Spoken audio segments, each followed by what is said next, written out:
Hello everyone, this is Serious Trivia and welcome back to part 2 of our Zhang Lu Let's Talk lore. In part 1, we took a brief look at how Zhang Lu is portrayed in the game Total War 3 Kingdoms, before spending most of the episode jumping back in time to talk about some of the more famous members of Zhang Lu's family in Zhang Liang, the god of strategy, and Zhang Daoling, the founder of Taoism. Today we'll spend most of the episode covering Zhang Lu's life, before returning to check if the game's portrayal of Zhang Lu is an accurate one. So, we left off talking about how the title of Celestial Master is passed down from father to son, and while Zhang Daoling lived until 123 years old, his son and Zhang Lu's father, Zhang Heng, was not so lucky as he died in the year 179 at the age of 83, which to be honest is still super impressive for that time. After his death, Zhang Lu, the eldest son, became the new Celestial Master. But as with most religions in their infancy, they didn't actually have many followers. During the peak of Zhang Daoling's reign as Celestial Master, he had about 3,000 followers. So when Zhang Lu got this title, it actually didn't mean very much. Zhang Lu got his first taste of real power in the year 191, when the governor of the Yi province, Liu Yan, promoted him as a general. Now, before we continue with Zhang Lu's story, we need to pause for a second and briefly talk about Liu Yan, who is also in the game. Most people simply know him as the father of Liu Zhang, who has the unique model in the game, and is historically known as the inept ruler of the Yi province who surrenders to Liu Bei, setting up the founding of the kingdom of Shu. But in terms of history and impact, Liu Yan actually deserves a unique model of his own. As a relative to the emperor, Liu Yan had lived in the capital Luoyang for most of his life, where he had appointments to the government and was even named as the administrator of the wealthy neighboring commandery of Nanyang for a short time. But in the year 188, seeing that the country is engulfed in corruption, rebellions, and the growing threat of the Yellow Turbans, Liu Yan wanted to flee the capital. So he presented a plan to the emperor, saying that the current mess that the government is in is mainly due to the corruption by inept administrators who are now inching towards becoming warlords themselves as they recruit new troops to battle the Yellow Turban threats.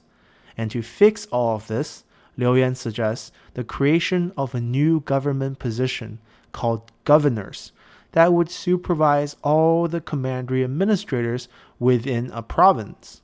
And to preach what he teaches, Liu Yan volunteers to become the first governor of the farthest province of Jiao, which is in the deep south where Shixie rules in the game.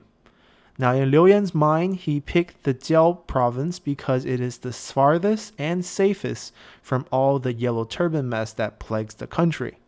But before he leaves from the capital, he overhears a rumor that the Yi province actually are showing supernatural signs of cultivating future emperors.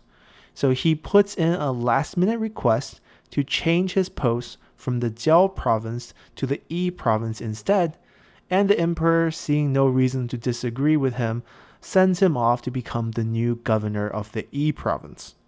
Now, the major historical implication of this event is not that Liu Yan becomes the governor of the Yi province, but rather the creation of this governor post itself.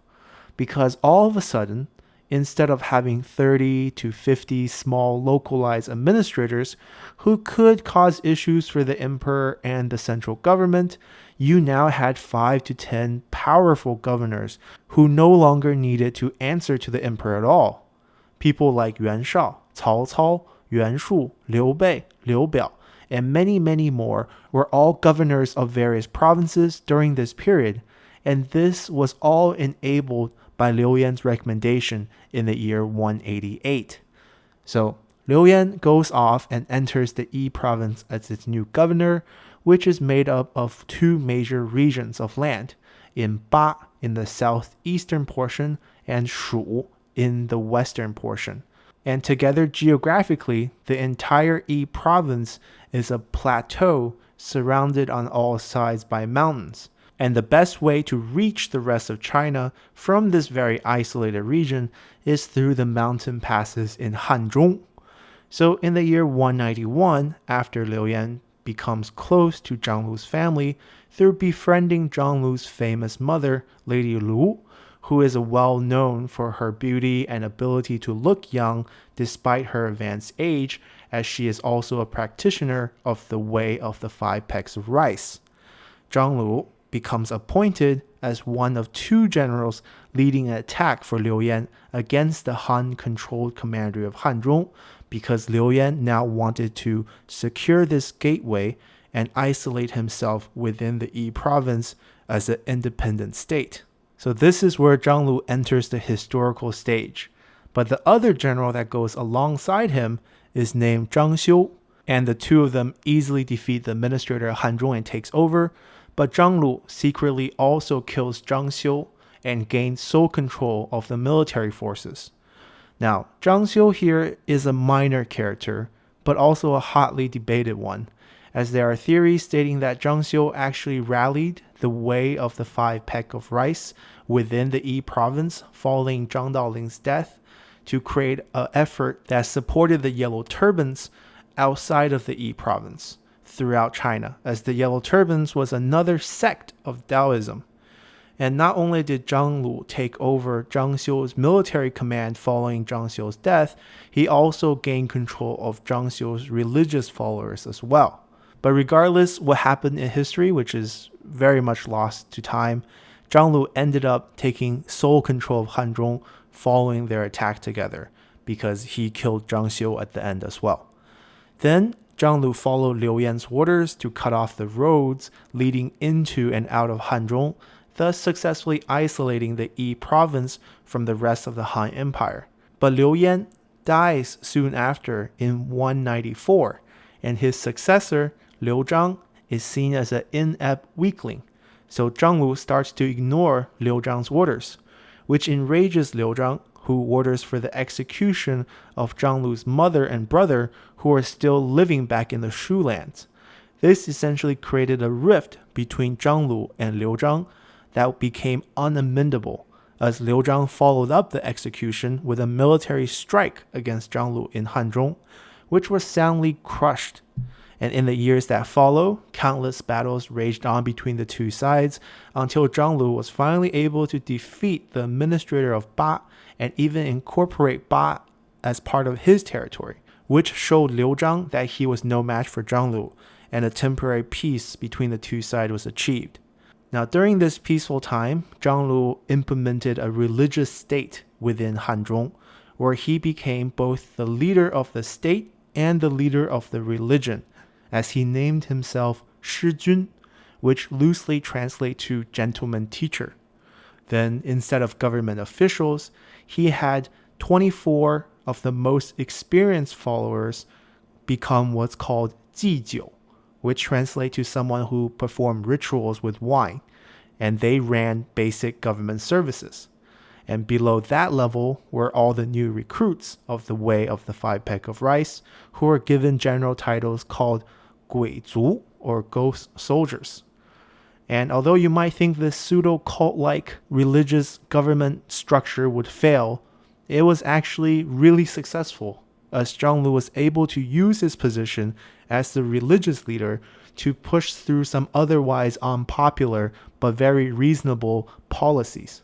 For example, hunting was banned in the spring and summer seasons as a measure to promote sustainable hunting, as it gave the animals time to grow and reproduce.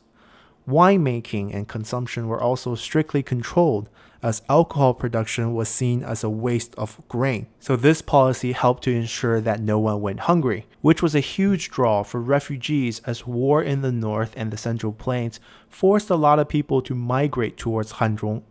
And in addition to restricting alcohol consumption, Zhang Lu also put all those 5 pecks of rice that he received from new followers to good use, as he opened up free food banks throughout Hanzhong to feed those who were hungry and homeless.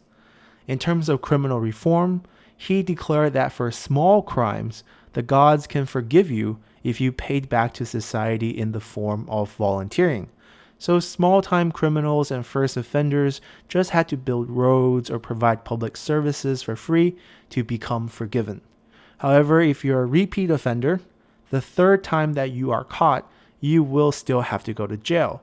But regardless, this policy in general prevented a lot of waste of manpower in jail and vastly improved public services without adding additional tax burden on the population.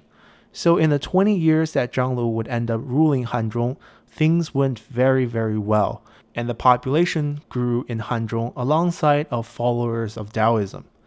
But this peaceful time came to an end in the year 215, when both Liu Bei in the south and Cao Cao in the north demanded Zhang Lu to surrender to them, as he suddenly became the hallway that connected these two powerful kingdoms.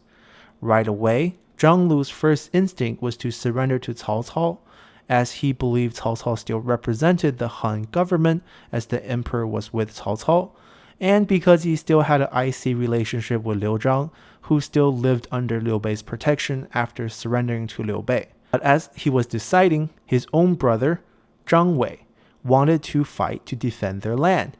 So Zhang Lu allowed it and sent Zhang Wei out to try to fight against Cao Cao, which proved to be quite unsuccessful. After a few more defeats, Zhang Lu finally was able to convince all his generals and family that their best option was to surrender to Cao Cao, who was not only stronger at the time, but, as he said, represented the emperor.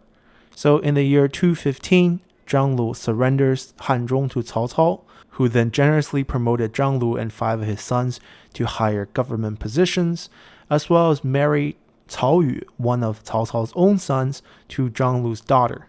We briefly brought up Cao Yu before in our Cao Cao family lore video, and it's worth mentioning again here that Cao Yu's son will one day become the last emperor of Wei, before the Sima clans complete their takeover and the start of the Jin dynasty. And as a precaution against Zhang Lu rebellion in the future, Cao Cao also moved Zhang Lu's entire family away from their base of power in Hanzhong to the northern capital of Ye, where Zhang Lu would die of old age in the following year. However, this move had a huge impact, as a lot of the followers of the Way of the 5 peck of rice followed Zhang Lu out of Hanzhong and back into the northern territories, spreading the religion there. Even today, the title of Celestial Master is still in existence, as I present to you the 65th Celestial Master, Zhang Jiyu, who is a descendant of Zhang Lu. So now that we have finished discussing Zhang Lu's life and legacy, let's return to his portrayal in the game, as we will find most of his representation to be very accurate. The only thing wrong is his starting position, because historically, in the harvest season of 190 or the start of the game, Zhang Lu was still not a general, and have not taken Hanzhong, which happens in 191. And up until Liu Yan's death, or the year 194, Zhang Lu was basically Liu Yan's vassal, so he would not be his own independent faction, regardless of the time period. Other than this, his background of Celestial Master is spot on. His leadership bonus of extra food production plays into the idea of 5 pecks of rice, and his policies focused on sustainable agriculture and hunting. His personality of peaceful is also pretty spot on, as he didn't even want to resist Cao Cao's invasion in the beginning, and felt it was better to surrender from the get-go. His traits are also great, as aesthetic is basically a religious form of self-control and moderation, which we can see in his alcohol and hunting restricting policies. He was also kind by using the 5 pecks of rice he received to open up food banks, and superstition here is just the game way of implying him being religious. And finally, to give all you Total War 3 Kingdom players some hope, when the base game was launched, the game asset folder already contained this armor made specially for Zhang Lu in the game files. So there is a very, very good chance for us to see him become a playable faction in the future, maybe in the form of some free downloadable content. And this armor looks great, with the giant Taiji symbol reflecting on his Taoism connections on the shoulder. So hopefully we'll see him added to the game, and hopefully we'll also see some new units as well that's reflected of his religious background.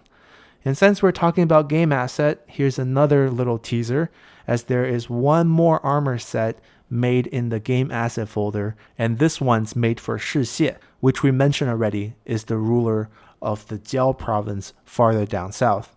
So hopefully these characters will all become playable in the future, and if you're interested in learning more about Shi Xie's story as well, simply let me know in the comment section below, and I can definitely make it happen.